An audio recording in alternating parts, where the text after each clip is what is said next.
This is CBC Here and Now.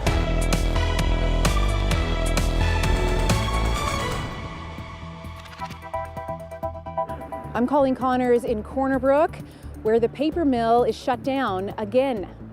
This could be a very long shutdown, and the reason? It's based around climate change. I'll break it all down for you. People are going to have issues, and we respect that, and I'll meet with as many of them as I possibly can. A big plan to develop the site of the former Ballyhaley golf course into housing units. We'll take a closer look at the proposal. Good evening and welcome to Here and Now. Premier Tony Wakeham has made good on a promise to release the full resignation letter from a member of the Churchill Falls MOU Oversight Panel. The unredacted letter details concerns about the panel's independence. The CBC's Jenna Head explains. Michael Wilson's 5-page resignation letter has been released to the public, this time unredacted in Tony Wakeham's first move as Premier.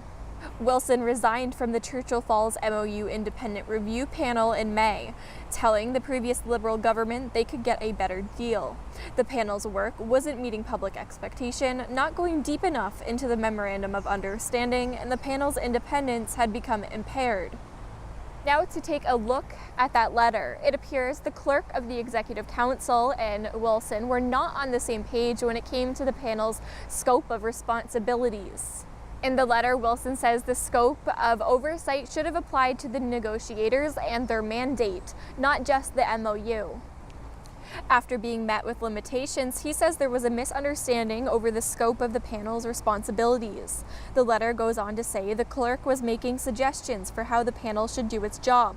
Wilson says independent panels should be just that, independent, and not told how to execute their work. The tipping point, Wilson says, is when a new responsibility was added to his role on the panel to provide opinion on the definitive agreement, something he says was not outlined in his contract and added without consulting with him first.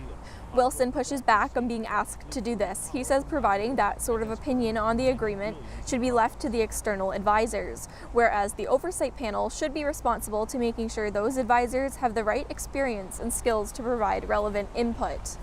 With those 3 strikes, Wilson said he had enough and he resigned, which he says was a tough decision. In addition to releasing the unredacted letter, Premier Wakeham is releasing Wilson from his NDA, meaning he can go on the record with his concerns if he chooses to do so. In response to a request for an interview today, Wilson says he will seek the opportunity to provide all the information I obtained while serving on this panel, together with a list of all unanswered questions and concerns. He also reiterated his belief that much of the information provided to the public about the MOU up until now has been inaccurate or incomplete. Jenna Head, CBC News, St. John's. Now to the West Coast. The paper mill in Corner Brook will shut down starting on Monday. The company says its water reservoir is extremely low and there's not enough power to make paper. Kruger says the shutdown could last several months. Here Now's Colleen Connors has the details. Starting Monday, the mill you see behind me will be closed again. What was regular scheduled maintenance on the boilers has turned into a long-term shutdown. It's all because of extremely low water levels at the Grand Lake Reservoir, and there's not even enough water for Deer Lake Power to operate and for the mill to make paper. A very hot, dry summer with no rain is to blame. Typically in the fall, we see significantly more rainfall, and that has not happened. The extended shutdown has no end date. Kruger is at the mercy of a good rainfall, says Pelly. During the shutdown, customers' orders are being managed through inventory that's available at locations worldwide. It's not clear how long that inventory will last, but Kruger is losing big money due to this shutdown. Just a few months ago, the mill had to stop operations due to provincial bans on harvesting wood during the wildfire season, saying it was because of safety risks and lack of product. The mill shut down in April 2024 over a major safety concern, and again in November 2023 because of the difficult business environment in the newsprint sector. The mill had to be bailed out by the provincial government more than once in recent years, as Kruger is still paying back a $110 million loan to the government. Earlier this year, the company announced its plans to invest $700 million to stabilize the mill and switch to wood chips, not lumber. How can Kruger honestly now spend that money and switch gears there while you're facing this major shutdown? Certainly a challenge. No question. The future project, as we talked before, today we are based on newsprint revenues, which is not sustainable, which everyone can appreciate. In the new structure, leveraging our advantages, we do have revenue streams from energy, our sawmill partners, saw log revenues, and in addition, still paper. Getting to that step will allow that we're financially viable into the long term. Of course, we need to bridge through the next few years while we're making that transition. As for the hundreds that work at the paper mill in the West Coast city, Pelly says workers will be reassigned to other work activities. This is certainly unprecedented. This is not something that we've done, in recent times. There's a low water situation that's certainly extended. Unifor, the union that operates hundreds of workers at the mill, says that they are in conversations with the company right now. Now, no one with the union and local representatives were available to do an interview with CBC today. Pelly says that it's going to rain this weekend, which is a good sign, but it's going to take a lot of rain and a lot of snow before that mill behind me can operate again. Colleen Connors, CBC News, Corner Brook. 2 years after its closure, the former Ballyhaley golf course in St. John's is back in the spotlight. A process is underway to transform this massive East End green space into a community the size of Spaniards Bay. Here Now's Terry Roberts reports. This is the former Ballyhaley property from above. Today, it's an untamed expanse of wild grass, mature trees, rolling fields and wetlands, located uniquely in the east end of St. John's, within sight of Confederation Building, St. John's Harbour and Signal Hill. For more than a century, it was a popular golf course, and the sport of curling was also played here. But 2 years ago, it was at the centre of a massive land swap. The semi-private club moved just up the road to Clough Valley, off Stavanger Drive, and a group of entrepreneurs with the last name Dobbin took ownership of this 100-plus acre property. For 2 years, silence. Then this development plan became public. The owners are proposing to build more than 1,200 housing units of all types, from executive homes off Logie Bay Road and the Virginia River to fourplexes and large apartment buildings. There's space for commercial and recreation developments and multi-use trails. The plan is to invest hundreds of millions into this property over the next 5 to 10 years to create a community of nearly 3,000 people. And this is the man who's hoping to hit one last hole in one at Ballyhaley. KMK Capital is a leading developer in the province and is managing this property on behalf of the Dobbins. It is our goal to cater to the broadest possible market. We want something here for everybody. It will be a year or more before any work starts here, but the process is underway. City Council has agreed to rezone the property from open space to planned mixed development. KMK Capital has also been ordered to undertake a land use report to ensure the development can be tied in with existing infrastructure and that environmental protections are in place. And before any construction permits are issued, the city is promising that citizens will have their say. They will hear what is planned. They will have a chance for input, actually 3 times. After we do our public hearing, there will be a commissioner's hearing because this is also a provincial amendment as well.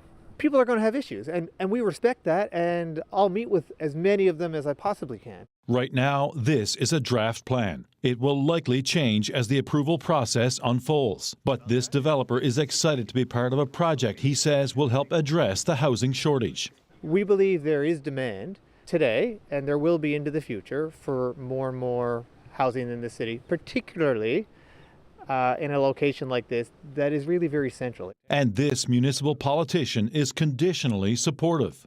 This beautiful land is ripe for residential development. There will be, as I said, parklands retained and walking trails, etc., green space, but it does speak out to an area that could be used for housing development. I think it could be a very important area for that. It took nearly 18 months to put this plan together. Right now, it's only on paper. Whether it becomes a reality will depend on whether the city gives the green light and ultimately whether the market is strong enough. I think we'll bring people down to look around. And I think that might do it. Terry Roberts, CBC News, St. John's.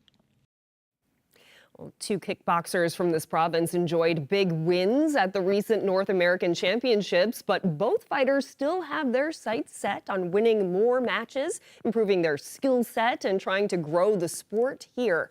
Jeremy Eaton explains. Haringoname is no stranger to big international fights, and he's got the hardware to prove it. I amassed around 7 national medals, 3 national titles, and I just won the North American Championships in kickboxing. I'm on Team Canada, going to the World Championships, so I've done really, really well for myself. Originally from Egypt, Goname now calls St. John's home. When I first came here 9 years ago, my goal was to be on the Canadian national team, go represent Canada, and here I am 9 years later. All the hard work is paying off. It all led me to this moment. He trains at Rock Athletics in Mount Pearl, nicknamed the Egyptian Salt Beef. Goname is hungry for more wins. Next competition is going to be in Abu Dhabi. It's going to be the World Championships for kickboxing. So basically, it's Olympics of kickboxing. It's going to be in November. This is the real test. This is the real deal. A number of athletes from this province attended the North American Cup. Warrior Elite Martial Arts Isabel Quinton took home a gold medal, while Braden Evans won a silver. Ramsey Altumbukti is just 13 years old. He also went to the North American Cup earlier this year. I went to Toronto, and I won, of course. The grade 8 student at Villanova in Conception Bay South isn't much of a talker. Instead, he lets his fists and feet speak for themselves. So Ramsey was the youngest person in his division, 13. The rest of the guys were like 15 years old. The teenager trains a lot. What he has achieved was an accident. He trains out a lot. Like he trains, they say, like 8 times a week. He lifts, breathes, kickboxing and boxing. His dad is from Saudi Arabia. His mom, a Newfoundlander. And Ramsey was born in St. John's, meaning the 13-year-old holds citizenship in both countries. He can also compete in more than just kickboxing. I'm going to go to Saudi Arabia and do MMA in Saudi Arabia. Saudi Arabia's plan is like to support its people and the citizens of Saudi Arabia, no matter where they are. They will sponsor him, whatever he needs to be successful. They will take care of that. And even here for like the gym where he trains, his coaches, like the whole team. So we're going to Saudi Arabia now in December. He has a competition coming up, and they will see him, and we will go from there. The hope is that he will excel in Saudi Arabia and get some sponsorship cash, not only for him, but for the gym and his coaches as well. Both fighters hope the more belts they win, the more attention their sport gets. Jeremy Eaton, CBC News, Mount Pearl. Residents in Conception Bay South are being encouraged to test their homes for radon. The town council says the group Take Action on Radon found nearly 30% of the 253 homes tested in CBS had levels above the recommended guideline. Radon is a colorless and odorless gas that enters homes through the ground. Residents in CBS can visit the Take Action Radon website to buy a test kit for their homes. They don't look quite like what we see in our solar system because that they could be interstellar spaceships, but just because they're weird does not make them unnatural. We'll hear from a Mun astronomer about a mysterious comet heading near Earth.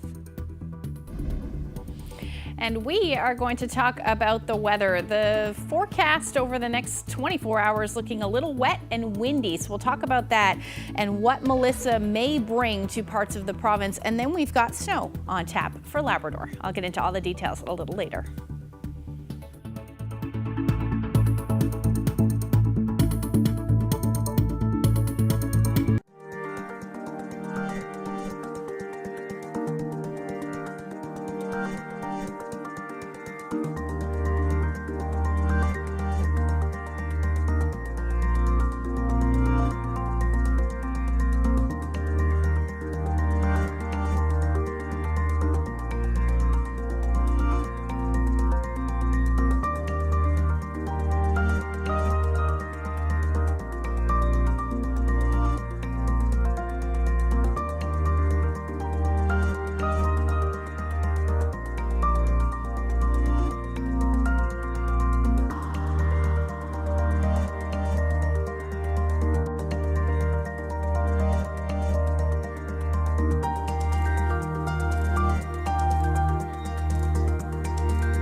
The internet has been abuzz with speculation about a mysterious object in outer space. It's set to pass by the sun later this week, but there's no consensus on what exactly the object is.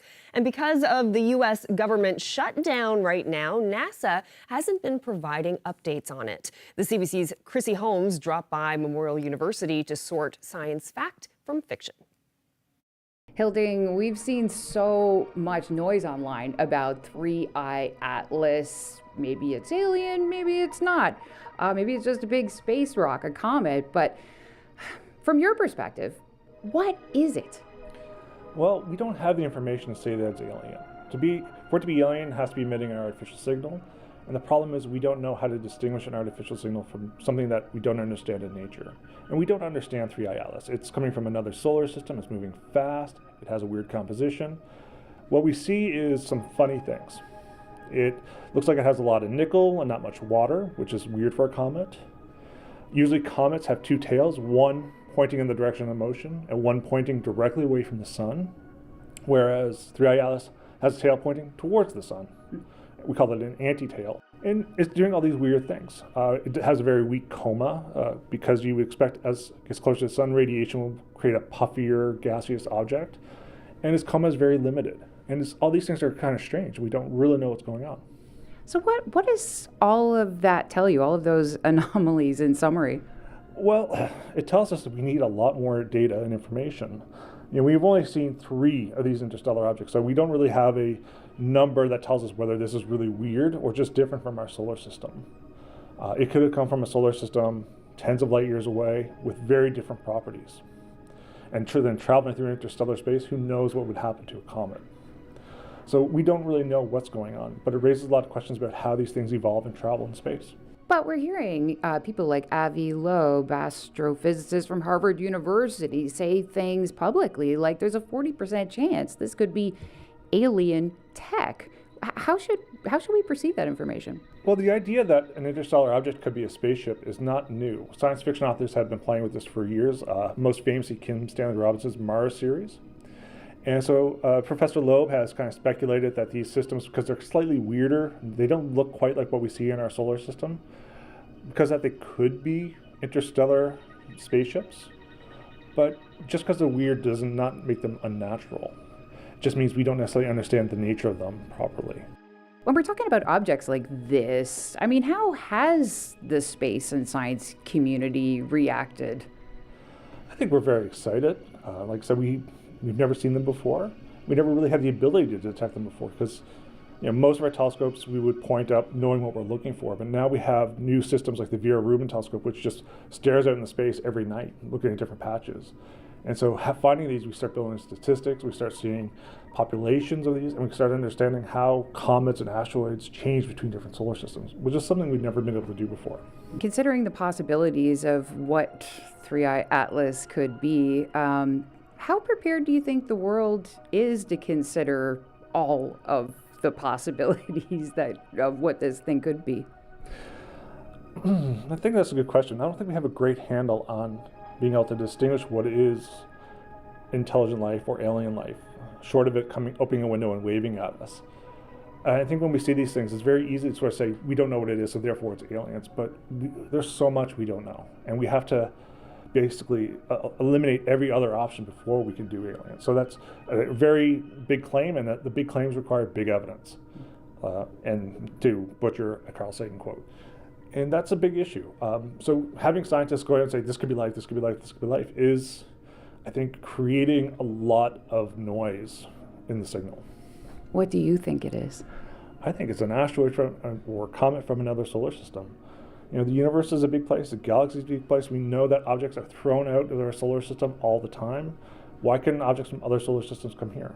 The fact that it's only the third is just a sign that we have limited ability to detect them.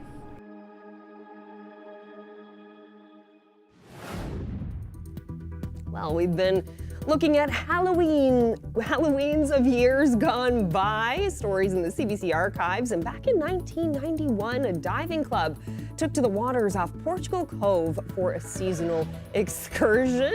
Some divers went to some pretty extreme measures to carve that perfect pumpkin.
Well,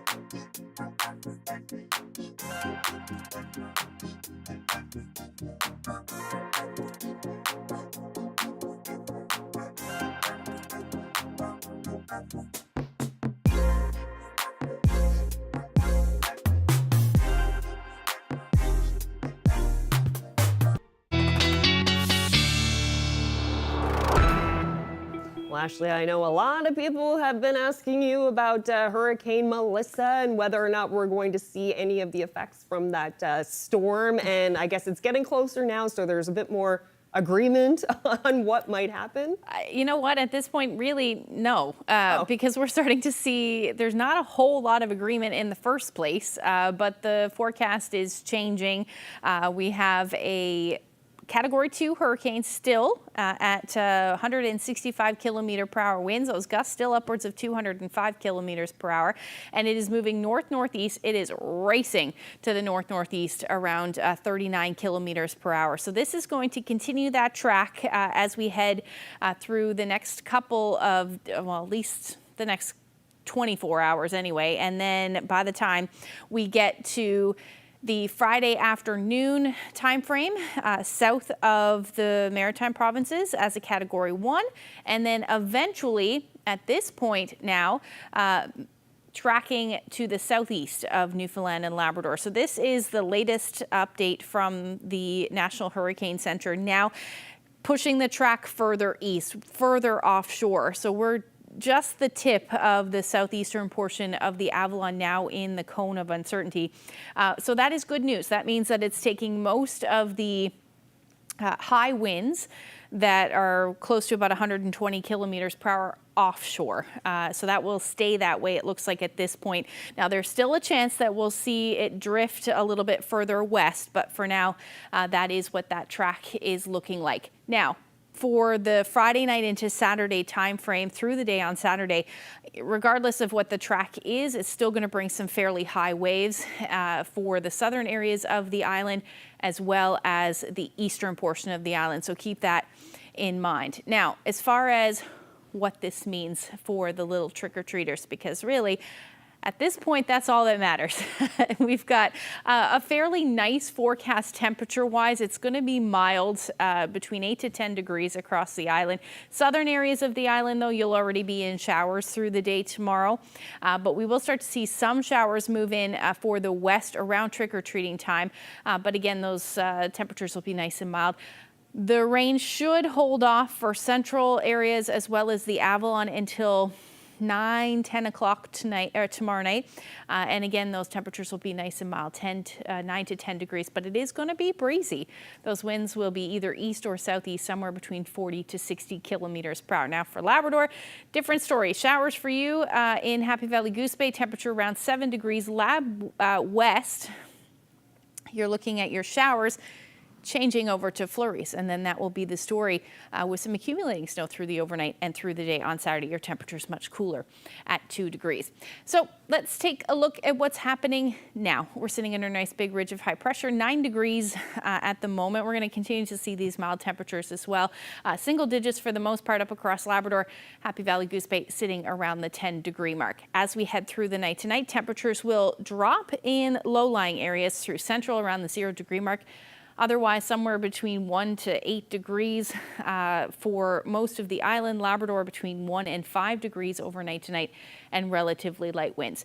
Tomorrow is when everything will pick up. Start the day here at 6:30 in the morning on the west coast, western portions rather of the Big Land. You'll be seeing some showers, and those showers will spread across the Big Land as we head into the afternoon. Now, the island, most of us will either be seeing a little bit of sunshine or clouds, generally cloudy through the day. And then we'll start to see some of that shower activity make its way towards the south coast and the eastern portion of the island by the time we get to the supper hour.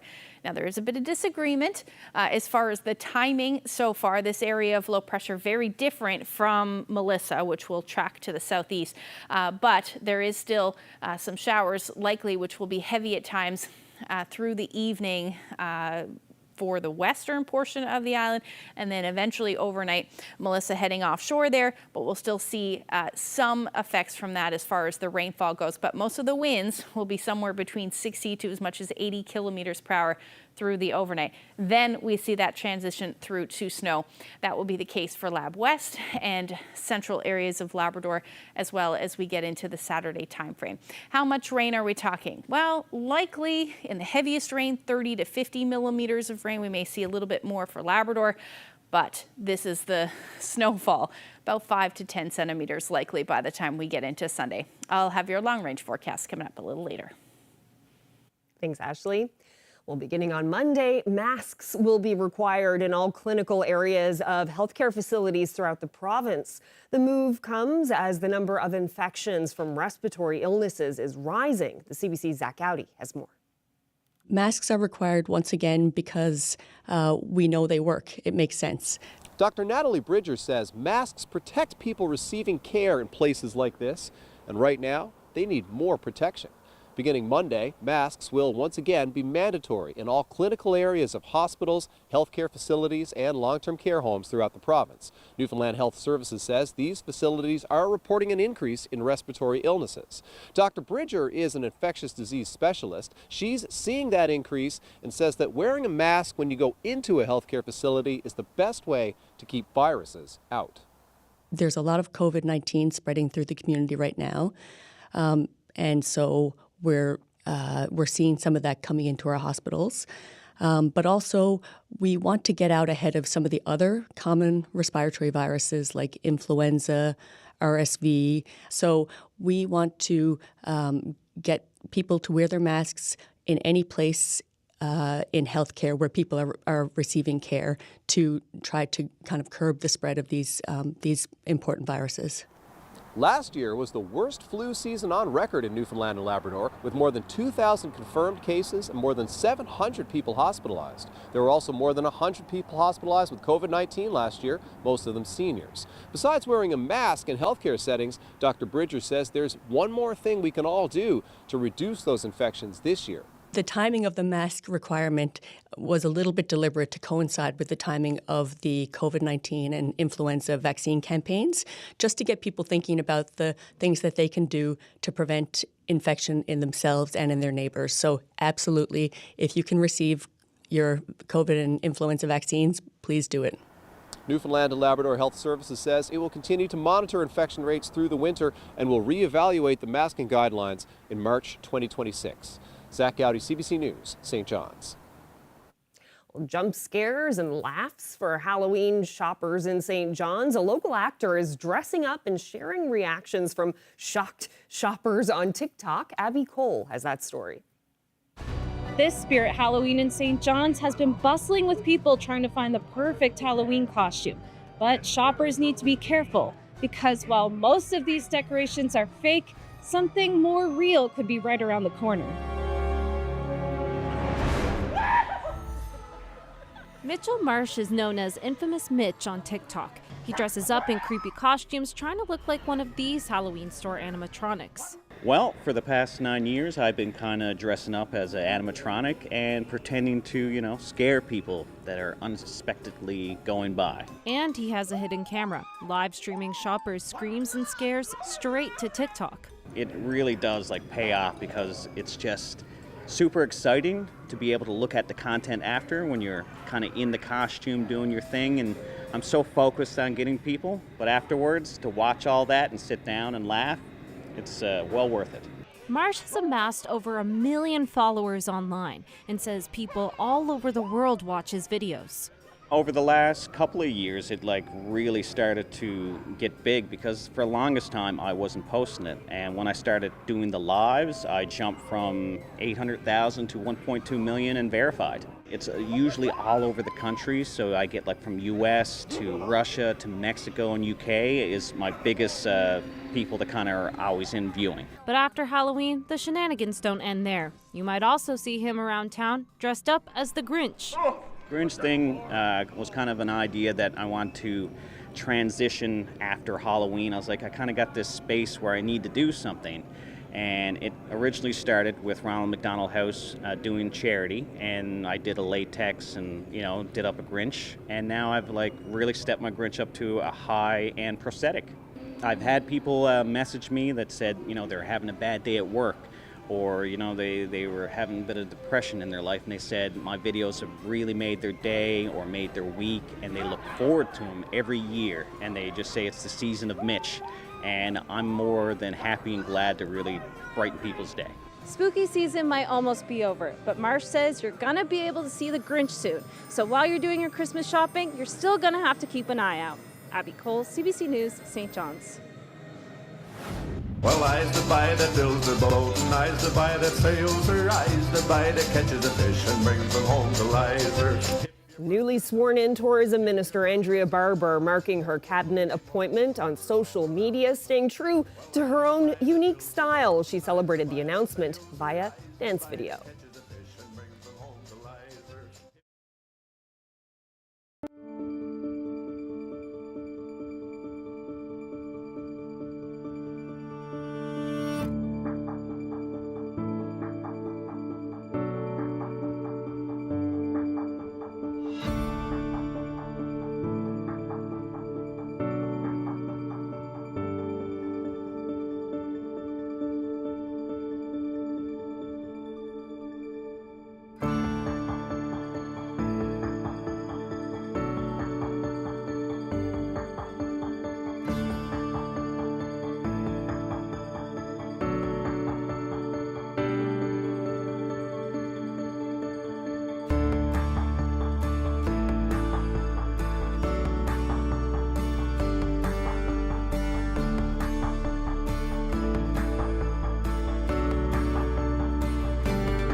A centuries-old Mi'kmaq tradition will take you eel spearing in Flat Bay, Sunday at 11:30 and Monday at 7.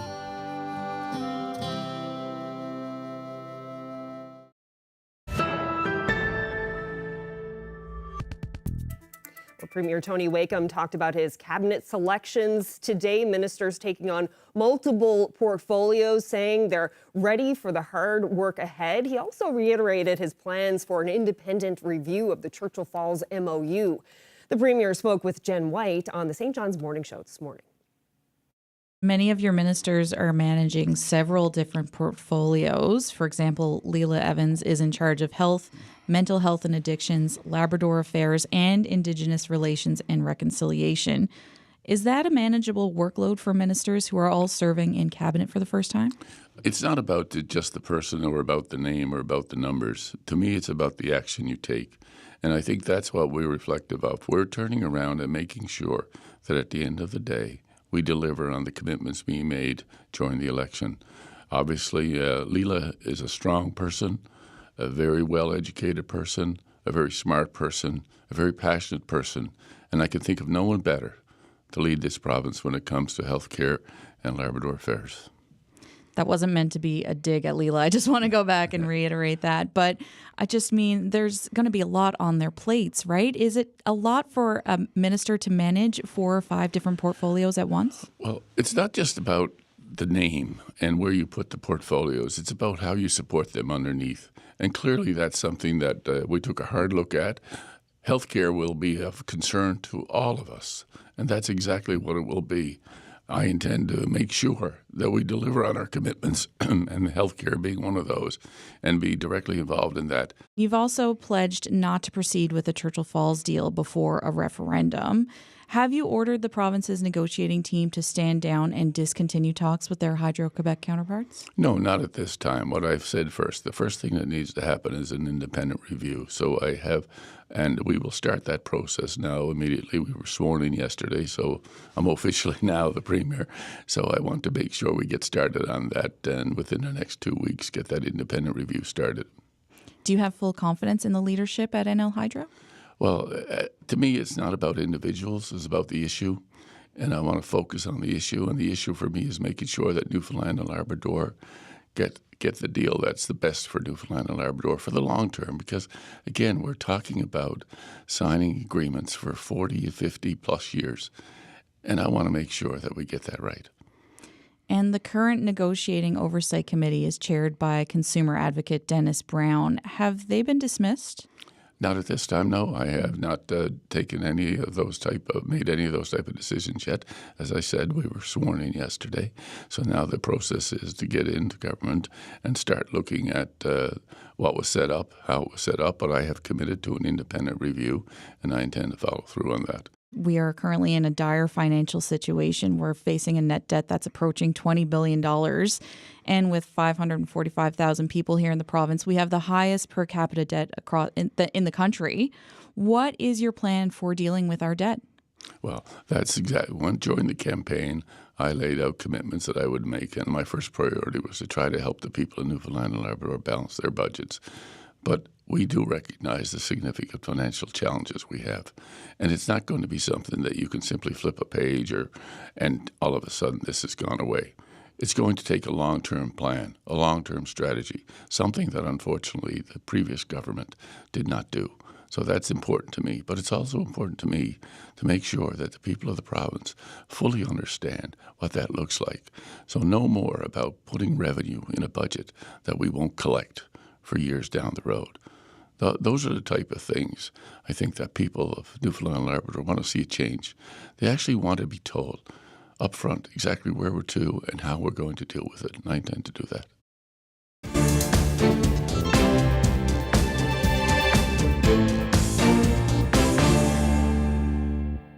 Well, the Jamaican government is trying to deal with fake videos that are spreading misinformation in the wake of Hurricane Melissa. Alison Northcott has more on how images created by artificial intelligence cause confusion and worse during a natural disaster or crisis. And to be clear, the following story does contain AI-generated content. Oh my God, the whole ocean's on the street. The video posted on TikTok is dramatic, surreal, and fake. As Hurricane Melissa continues its destructive path, videos generated by artificial intelligence are being published and shared online.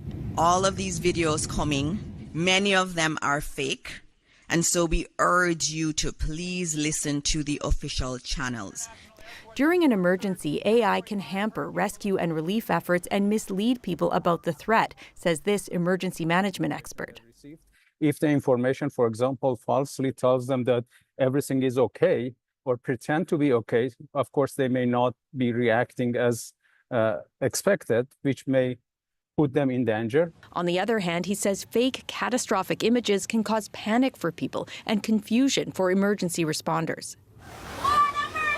Even though this AI video has the logo for OpenAI's video generator, Sora, on it, this media literacy expert says that doesn't mean everyone who sees it will understand it's fake. The more AI-generated content that enters our information ecosystem, the more important it is that we all take the time to check the sources of that information to make sure it's accurate, especially when it comes to things like disasters that have impact on people's public safety.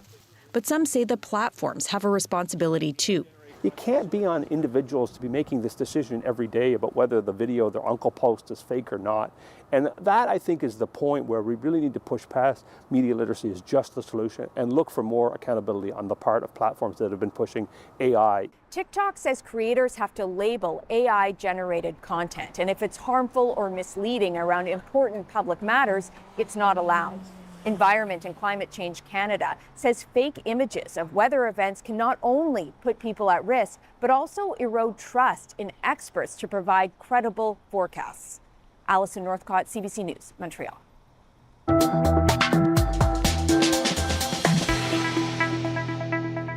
Well, adults can have fun on Halloween too, as this archival piece from 1988 shows us.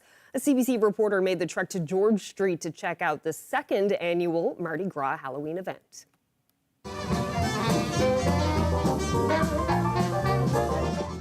Just when you thought it was safe to walk George Street, with Soiree 88 barely over, along came Mardi Gras.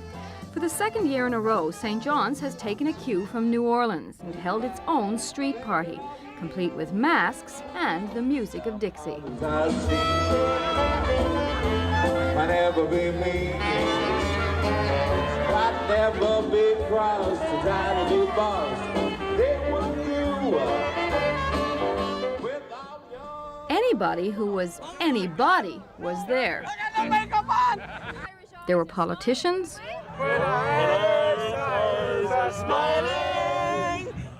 movie stars, the Three Amigos.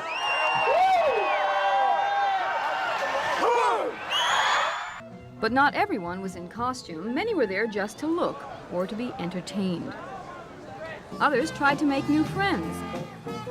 Others were there for the food, both traditional and exotic. Some wouldn't say why they were there. Do you have plans for this evening? Can you share them with us? To sum up, there were the impressed, Enjoying this tonight? Oh, very much, very much. Splendid Mardi Gras. the unimpressed, and those who would rather die than miss it. As the night wore on, the crowd got bigger, and though most of the fun was harmless, there were those who got carried away. With Halloween just around the corner, someone decided trick or treat was in order and poured soap suds into the city's new water fountain. And by midnight, George Street was littered with broken beer bottles, making maneuvering through the crowds pretty difficult. One thing you don't usually associate with Mardi Gras is a temperature of 4 degrees Celsius. But what the St. John's Festival lacks in heat, it makes up for in enthusiasm. Organizers estimate there were 15,000 people at last year's event and figure the numbers this year could go even higher.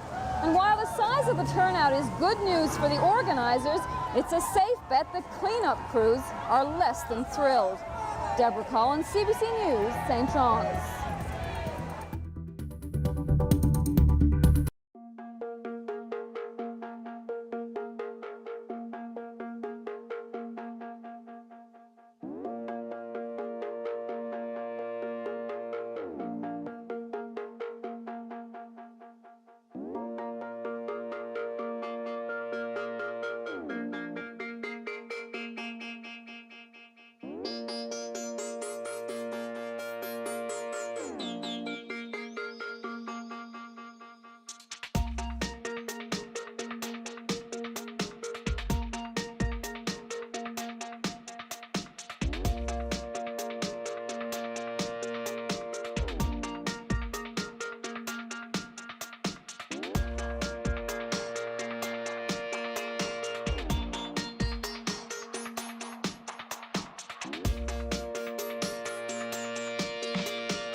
Well, if you thought the Toronto Blue Jays had Wednesday night's game in the bag right from the jump, you weren't alone. That stunning opening home run by Toronto Blue Jays player Davis Schneider on the very first pitch sure seemed to set the stage for the big win, and no one in the stands was more excited than Schneider's dad. No way! No way! No! Oh my God! Oh my God! Oh my God! You gotta be kidding me! You might call it the ultimate dad cam. Schneider's father, Steve, was recording in Dodgers Stadium when his son hit that opening bomb. The video quickly went viral after being posted on social media. The Jays are now up 3-2 in the series and could win it all at home Friday night. What a game that's going to be, and what a hit that was. Oh my goodness. It was so exciting. And then Vladdy hits one 2 pitches later. I just got off the couch and was like, are you kidding me? I bet a lot of people just leapt off the couch when that happened. It was amazing. Well, it's going to be fun to see what happens on Friday night for sure. Okay, so let's talk about the weather. And you were talking about the remnants of the hurricane coming our way. So like Friday night, we should start to see some of that? Yeah, Friday night into Saturday is when, if we see any effects from it at all, it will be at that point. Now, it doesn't look like it will be anything significant. Most of that should stay offshore, but we will see some wind. Let's take a look, or rain rather. Let's see what's going to happen. So Friday evening, we'll just jump right back into that again. So there's a couple systems here at play. There's one moving over the Maritimes. That's going to bring some enhanced rainfall because of Melissa. It's tapping into some of that moisture to the maritime provinces, but that is going to head towards parts of the province as well as we head through Saturday. Then we've got the remnants of Melissa that will pass to the east, and that will likely bring some gusty winds through the overnight into Saturday morning, where winds will, the strongest winds will likely be somewhere between 70 to as much as 80 kilometers per hour in exposed areas on the eastern portion of the Avalon. Now, showers will change over to snow as the temperatures drop in behind this area of low pressure, some colder air moving in for western portions of Labrador and then the Happy Valley Goose Bay area as well. As we get into Saturday morning, most of you will be seeing snow through the day, and eventually towards the coast we'll see that as well, particularly in the upper higher elevations. Likely 5 or more centimeters possible. It'll be wet to start, but then we should start to see some of that accumulation. And then across the island, things will get a little better as we head into the evening. There'll likely be some lingering showers into the overnight as well, but also expect some breezy conditions. Overall, daytime highs will sit between 11 to 13 degrees for central and eastern areas of the island. West Coast, Northern Peninsula, and most of Labrador will be sitting in the single digits. However, Lab West, you'll be hovering only at the 0 degree mark, which is why you'll start to see some of that accumulating snow. As we look ahead to Sunday, we'll start to see that snow end, just some flurries as we head into the early part of Sunday for Labrador, and more showers expected across the island as well. Eventually the winds will ease, but the temperatures will be on the cool side, back down to the single digits. That will be the story for Labrador as well. Coolest in Lab West, -1, otherwise between 1 and 3 degrees as your daytime highs. Taking a look at the long-range forecast, that trend of cool temperatures will continue. Monday at this point looking beautiful. We'll see a few showers, though, by the time we get into Tuesday for St. John's and Eastern Newfoundland. Central, you're looking at the potential for a few flurries in the mix for Tuesday. Same thing for Western Newfoundland. Daytime highs will sit firmly in the single digits, 6 to 8 degrees. And then for Eastern Labrador, nice stretch of weather there after you see a little bit of windy conditions along with some showers, and then change over to snow. But yeah, 1 to 4 degrees and more snow expected for Western Labrador. Let's say flurries Sunday and Monday, and even into Tuesday. Our weather photo of the day taken in Hickman's Harbor. A lovely, beautiful shot of the fall colors there in the harbor. Thank you, Barb, for that. We love seeing your photos. You can send them along to nlphotos@cbc.ca. Be a nice place to sit, a nice cup of coffee. I love that idea. Yeah, very nice. And I guess, Ashley, with the stormy weather coming, we'll probably be saying goodbye to some of the leaves on the trees, because we haven't had a lot of wind, so we haven't lost a ton of those beautiful leaves. Yeah, but, no. The other thing too to note that if, we are going to see some heavier rain with this, so clean out your storm drains. I've been seeing there's a lot of leaves already fallen. Good note. Because if the rain is going to come down fairly quickly, which is what it looks like it's going to do, you're going to need those storm drains. Yeah, don't be clogged up. Yeah, that's right. All right, good note for sure. And it also makes it slippery. That's right. When you're There's driving. that too. Yeah. All right, well, that's it for us. Thank you so much for joining us. Good night.